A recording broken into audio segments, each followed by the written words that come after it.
सभी मित्रों को नमस्ते, जय श्री राम। मित्रों, हम सभी जानते हैं कि पूर्व जन्म और पूर्ण जन्म सनातन संस्कृति का एक हिस्सा है। कई सारे ऐसे मतपंथ संप्रदाय हैं, या हम ये कह सकते हैं कई ऐसे मजहब भी, जैसे इस्लाम, जो पूर्व जन्म और पूर्ण जन्म की थियरी पे नहीं मानता है, लेकिन मात्र सनातन संस्कृति ही एक ऐसी संस्कृति है जो पूर्व जन्म और पूर्ण जन्म की थियरी पे मानता है। तो आखिर में ये पूर्व जन्म और पूर्ण जन्म, क्या हमें वास्तव में इनके सिद्धांतिक ज्ञान है? तो जानने की कोशिश करते हैं इस वीडियो के जरिए। मनुष्य हो या प्राणी, सभी जन्म एवं मरण के चक्र में फंसे हुए हैं। संसार में हम देखते हैं कि जिसका जन्म होता है उसकी मृत्यु अवश्य होती है। जन्म से पूर्व और मृत्यु के बाद का ज्ञान कुछ आध्यात्मिक और वैदिक सिद्धांत के ही आधार पर होता है। कुछ ऐसे मनुष्य हैं जो पूर्ण जन्म होना स्वीकार करते हैं, और बहुत से ऐसे भी हैं जो इसे स्वीकार नहीं करते। सत्य एक ही होता है, और सत्य यह है कि मनुष्य एवं सभी प्राणियों में एक समान जीवात्मा, तत्व एवं पदार्थ विद्यमान है, जो अनादि, नित्य, अविनाशी और अमर है। ये जीवात्मा ना उत्पन्न होता है और ना कभी नष्ट होता है। हमको फिजिक्स के सारे लॉ अगर हम देखें तो ये बिल्कुल सूटेबल होता है। नष्ट का अर्थ किसी पदार्थ का अभाव होना होता है। विज्ञान का नियम है कि किसी पदार्थ का अभाव नहीं होता है। गीता में भी ये बताया गया है कि भाव से अभाव एवं अभाव से भाव पदार्थ उत्पन्न नहीं होते हैं। किसी पदार्थ का नष्ट होना उसका स्वरूप परिवर्तित होना होता है। हम लकड़ियों को जलाते हैं तो वे नष्ट हो जाती है, परंतु लकड़ियों में जो मूल पदार्थ है उनका अभाव ना होकर वे सूक्ष्म रूप में वायु एवं आकाश में फैल जाते हैं। तो हम उससे सामान्य भाषा के अंदर उसे धुआं कहते। उस धुएं में से जल तत्व अलग हो जाता है और अन्य तत्व एवं पदार्थ तथा उसके परमाणु अलग हो जाते हैं। आत्मा एक चेतन सत्ता है। चेतन सत्ता ज्ञान और कर्म करने की क्षमता और सामर्थ्य से युक्त होती है। परमात्मा से इसे अनेक योनियों में अपने पूर्व जन्म के अनुसार उसमें जो कर्म किए हैं उसको जन्म मिलता है। तो यह अपने स्वाभाविक एवं नैमित्तिक ज्ञान के आधार पर भिन्न भिन्न योनियों में नाना नाना प्रकार के कर्मों को करती रहती है। संसार में दो प्रकार के पदार्थ विद्यमान हैं। इन्हें जड़ और चेतन कहा जाता है। चेतन से जड़ और जड़ से चेतन पदार्थ उत्पन्न नहीं होते हैं, और ना ही प्रकृति और भौतिक पदार्थों से जीवों की उत्पत्ति होती है। आत्मा, परमात्मा और प्रकृति, ये तीन पदार्थ अनादि हैं और नित्य हैं। इनकी कभी किसी से उत्पत्ति नहीं हुई है। परमात्मा में सृष्टि की रचना एवं पालन करने का गुण और स्वभाव विद्यमान है। जीवों में जन्म और मरण तथा बंधनों से मुक्त होने की प्रवृत्ति होती है। अतः परमात्मा अपने नियम और व्यवस्था के अनुसार प्रत्येक कल्प के अंदर जीवों के लिए सृष्टि का निर्माण कर उनका पालन और प्रलय करता है।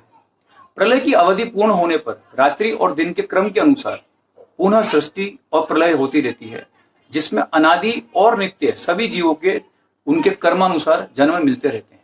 जीवात्मा के जन्म एवं मरण की यात्रा मोक्ष प्राप्त करने तक चलती है। मोक्ष ईश्वर को प्राप्त होकर जन्म, मरण या अवगामन से छूटने को कहते हैं। मोक्ष में आत्मा को ईश्वर के आनंद में ही विचरण होता है।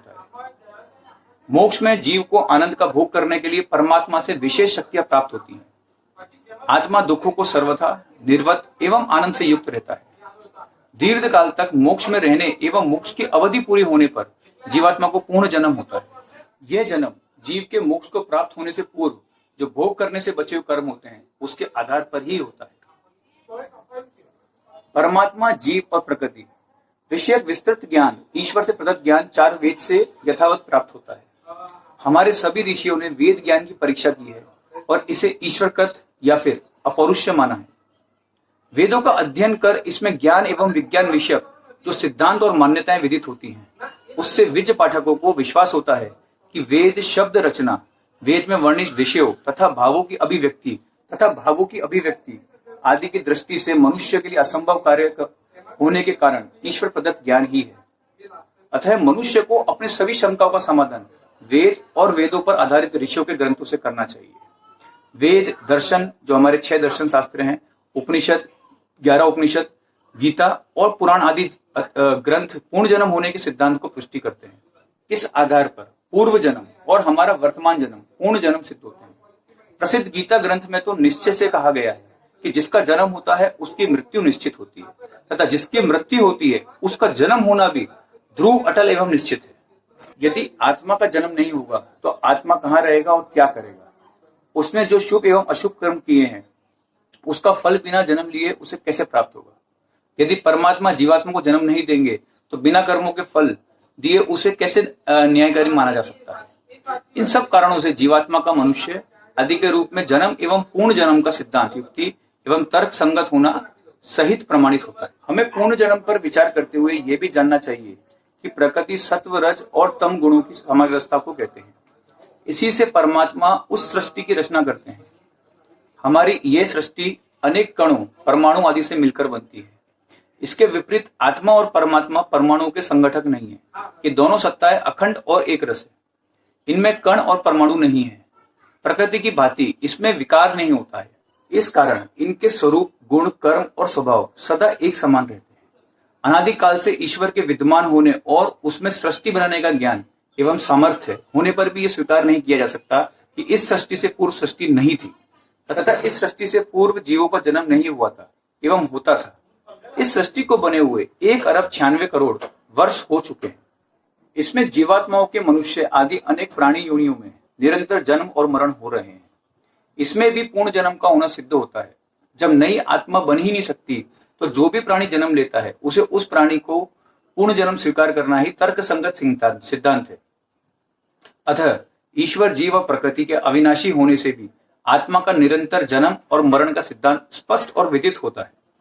मनुष्य की संतानें जन्म लेती हैं तो रोती है। रोना भी एक क्रिया है। ऐसा इसलिए होता है कि नए जन्मे शिशु में पूर्व जन्म के रोने के संस्कार और ज्ञान होते हैं। इसी कारण अर्थात पूर्व अनुभवों से वह रोता है। नए शिशु को अपनी माता का स्तनपान करना आता है। यह भी उसके पूर्व जन्म के संस्कार के कारण से ही होता है। एक ही परिवार में जन्मे एवं एक समान परिवेश में पलने वाले बच्चों के ज्ञान के स्तर, आकृति, गुणों एवं स्वभावों के अंतर होता है। इसका कारण भी पूर्व जन्म के कर्म तथा परमात्मा की न्याय व्यवस्था ही विदित होती है। मनुष्य को अपने पूर्व जन्म की स्मृति नहीं रहती। इसी कारण से बहुत से लोग पूर्ण जन्म को स्वीकार नहीं करते। इसका उत्तर यह है कि मनुष्य का भूलने का स्वभाव होता है। हमने कल दिन में क्या खाया, किन किन से कब कब मिले, कल, परसों एवं उससे कुछ दिन पूर्व कौन से वस्त्र पहने थे, किस किस समय पर हमने क्या क्या कार्य किए तथा उससे पूर्व एवं बचपन की भी अनेक बातों को हम भूल चुके हैं। हम जो बोलते हैं उसे 2 मिनट बाद भी यथावत उसी शब्द क्रम से दोहरा नहीं पाते। हम जिस स्कूल में पढ़े थे उस कक्षा के सभी एवं अधिकांश बच्चों के नाम भी हमें आज याद नहीं रहते। जब इसी जन्म से अधिकांश बातें हमें याद नहीं रहती, पूर्व जन्म की स्मृति न होने के कारण पूर्व जन्म का निषेध करना भी उचित नहीं है। पूर्व जन्म का स्मरण न होना भी जीवात्मा की उन्नति में सहायक है। यदि हमें पता चल जाए कि हम पिछले जन्म में धनवान थे, इस जन्म में निर्धन हैं, पूर्व जन्म में हम पशु थे, इस जन्म में मनुष्य बने हैं, तो इस ज्ञान एवं पूर्व जन्मों के बुरे कर्मों को जानकर हम दुखी और समेत लज्जित भी हो सकते हैं। इसलिए पूर्व जन्म की स्मृति का ना होना ईश्वर का एक वरदान है। अतः मनुष्य का पूर्व जन्म था और वर्तमान जन्म भी आत्मा का पूर्ण जन्म है। इसी प्रकार भविष्य में प्रलय अवस्था एवं मोक्ष प्राप्ति तक हमारे पूर्ण जन्म होते रहेंगे। ये वैदिक सत्य सिद्धांत है। हमें वैदिक विद्वानों के पूर्ण जन्म विषयक प्रमाणों एवं युक्तियों को देखना चाहिए। ये सिद्ध है कि पूर्ण जन्म सत्य सिद्धांत है। इसे सबको मानना चाहिए और सत्य सनातन वैदिक धर्म की हमेशा जय करनी चाहिए।